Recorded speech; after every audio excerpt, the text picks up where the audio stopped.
होते, कारण बाजार म्हणले की संसार आला, संसार म्हणले की बाजार आला. बाजारात आलो आपण, बाजारा करा आणि मुबलक वस्तू घेऊन गडबडे.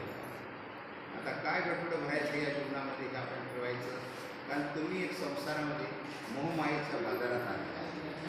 हा बाजार आहे आणि मग या बाजारचा असा असणारा स्वामी, एवढे स्वामी सुंदर मूर्ती. स्वामी या ठिकाणी जीवाची वाट बघत बघत स्वामी या ठिकाणी बसलेले. स्वामी झाडाखाली बसलेले आणि इथे पानपोई आहे. इथं पानपोई सुद्धा होती, म्हणजे पाणी वाटप करायची अशी पानपोई. आणि हा बाजारचा रस्ता आणि ही पाऊल वाट डोंगराची. आणि दोघं पती पत्नी मांजर शिंदेच्या बाजारला गेले. त्यांनी आपलं बाजारमध्ये संसाराचा बाजार काय असते, मिरची सूप फडा, हे संसाराचा बाजार सगळा घेतला. दोघांनी बाजार केला, दोघांच्या विचाराने केला. बाजार दोघांच्या विचाराने केला. तो बाजार विचार कसा, संसार दोघांचा विचार घेतला. तो बाजार केला, दोघांच्या जवळ दोन होते. आणि स्वामींच्या कष्ट आल्यानंतर ती सुंदर मूर्ती पाहिली. आणि स्वामीच्या मूर्तीला पाहून इथं पानपोई होती. आणि स्वामीच्या मूर्तीला पाहून तो असा असणारा सदर, तो जातीनं चर्मकार होता. सांबार आणि चांबाराची पत्नी बाजारातून आली. ती पानपोई बघून एकदम स्वामी इथं बसलेली त्यांनी पाहिजे. ते एकदम त्यांना ही स्वामीची इतकं सुंदर वाटली. तर त्या आता आपल्याला तिथं वर्णन करायला वेळ नाही. ती चांबे गौरव पाहताच वाटे शांती, त्रैलोकी ज्याची कीर्ती, सुरवंदिती पदाला श्री चक्रधर माता दिसला काहो मनाला. असे स्वामी सुंदर होते. स्वामींना सगळे पशुपक्षी मोहित होत होते. अशी सुंदर मूर्तीला पाहून तो चर्मकार आलेला बाजारला त्यांनी पाहिलं स्वामीला आणि तो स्वामीला मोहित झाला. त्या ठिकाणी त्याने पानं आणली होती, वाचून आणला, पानाचा विडा केला. स्वामीला या ठिकाणी आढळलं, विडा केला. स्वामीने त्याला तांबूळ दिले. तांबूळ दिलं, दोघांच्या विचारानं ते आले होते. तर देवानं दिलेला प्रसन्न होऊन तांदूळ जाऊन त्या चर्मकाराने खाल्ल्याबरोबर त्याला स्थिती झाली. तो देवाच्या स्वरूपामध्ये मग्न झाला. हे बाजारचे लोक खाली बाजाराकडून या घाटात खाली उतरत होती. दिवस माळत होता, गुरढोराची यायची रानातून वेळ झाली आणि ते काही तिथून निघायच तयार नाही. घटना अशी घडली की शेवटी ती म्हणाली, अहो चला, लेकरं घरी वाट पाहतील, ढोरं वासरं येतील रानातून डोंगरातून आणि चला तुम्ही. ते किती म्हणलं तरी तो यायला तयार आहे. ते म्हणते तुझा हे थोडं मी काही येणार नाही. अवसरा की म्हणजे दोघांच्या विचारानं बाजार केला आहे, लेकरं सांभाळायचं. तू हे लेकरं तू सांभाळ, हा संसार तू सांभाळ. मी आता तुझ्याकडे येणार नाही, आता मी तुझा नाही, मी आता देवाचा जातो.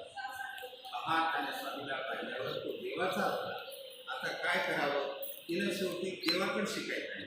देव चक्र स्वामीकडे शिकायचं आहे. जी जी त्यांना काही सांगायची म्हणजे आमच्या घरी आता चूक पेटवायची, लेकरं वाट पाहत असतील आणि ह्यांना आमच्यासोबत पाठवा. ते म्हणले ते येतील तर घेऊन जा, मी काय त्यांना तिथं काय थांबून घेत नाही. मग काय करावं, त्याने सांगितलं, हे बघ, आजपर्यंत मी तुझा होतो, आता मी देवाचा झालो. तू हे बाजार घे आणि तू लेकरांचा सांभाळ. तू देवाला पाहून एवढाही झाला. शेवटी देवा देखत त्यांनी संसाराची काळी घेतली. तेव्हा म्हणलं, हे आजपासून तुझं माझं नातं तुटलं आणि ह्या जंगलाची काळी घेतली. मी त्यांनी एवढं टाकलं, नमस्कार करायचा लोकाला की बाजार घेऊन लागलं की घरी जाऊन लेकरासाठी सांगा, ठीक आहे पुन्हा, हा काय तुला परत देणार नाही, ठीक आहे तुला घर सोडून नाही. तर हा मात्र एवढा मोठा ब्राह्मण ते चर्मकार, स्वामीने त्याला स्थिती दिली. तो एवढा म्हणजे ज्ञानी बनला. ज्ञानी झाला की म्हणजे त्रिकाळच नाही, गत भविष्य वर्तमान सगळं सांगायला. गावगावची लोक त्याला स्नान घालू लागले, त्याची पूजा करू लागली, त्याला अर्चना करू लागले, त्याला सुवर्ण अर्पण करू लागले, द्रव्य अर्पण करू लागले, त्याची पालखीत मिळून पडली. ह्या पूर्ण आंबेजोगाई ह्या परळी परिसरामध्ये त्यांची कीर्ती पसरल्यावर काही लोकांनी मग ह्या आंबेजोगाईच्या राजाला शिकायत केल्यावर त्याला धरून आणलं त्याच्या दुकानाला आणि त्याच्या वेळेमध्ये हार असायची, फुलांचे हार होते, गजरी होती, मोगरी होती, भरजरीत कपडे होते. राजाकडे शिकायत केल्यामुळं राजाने एकच सांगितलं, याने आमचा गाव वाढविला, याने आमचा कुणी वाढला, याला आता शिक्षा काय, चुन्याच्या भट्टीमध्ये टाकायचं. त्याला उचललं आणि चुन्याच्या भट्टीत टाकून भट्टी बुजविली, भट्टीला जाळ लावला. तो असा जाळ 8 दिवस चालला. भट्टी भाजत राहिली, त्याची राग झाली. आता काय संपलं तरी पण दुसऱ्याने सांगितलं, दुसऱ्या एका सेवकाने सांगितलं, अहो ज्या महापुरुषाला तुम्ही भट्टीत टाकलं ना ते बाजारात दिसतात, ते बाजारात दिसतात. राजा शरण, राजाने नमस्कार केला. आणि राजाने त्याला खरं हा देवाचा भक्त म्हणून, देवाला एवढा भक्ताचा अभिमान आहे, असंही भक्ताचा अभिमान असणारा देवीचा देव हा महत्त्वाचं स्थान आहे. इथं 10,000 लोक नवरात्रात नवमीला स्मरणाला असतात. नेहमी सुद्धा वर्दळ असतील. कोसळ मार्गे येणारे लोक, रामस्थान येणारे लोक, नगर जिल्ह्यातून येणारे लोक सगळे या ठिकाणी हे वंदन केल्याशिवाय जात नाही.